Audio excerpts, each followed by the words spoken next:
ეს სამარცხვინო იყო, საქართველოში ტაქსის მძღოლები ამას მეუბნებოდნენ. უკრაინელი სპორტსმენი 22 წლის უკრაინელი მოფარიკავე ვლადა ხარკოვა საქართველოში გამართულ მსოფლიო ჩემპიონატზე მოპოვებულ ოქროს მედალსა და ქართველების მხარდაჭერაზე საუბრობს უკრაინელმა მოფარიკავემ ვლადა ხარკოვამ ობაზ. ვლასთან ინტერვიუში საქართველოში გამართული მსოფლიო ჩემპიონატის შთაბეჭდილებები და მიღებული გამოცდილება გააზიარა.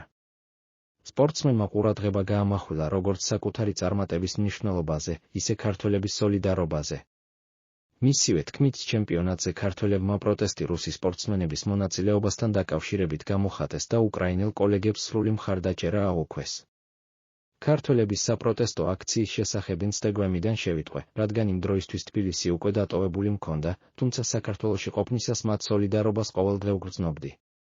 უბრალო ადამიანები, ორგანიზატორები, ყველანი ტაშს მიკრავდნენ და მხარდაჭერის ჟესტს მაჩვენებდნენ. ეს ენერგია მართლაც განსაკუთრებული იყო, აღნიშნა ხარკოვამ.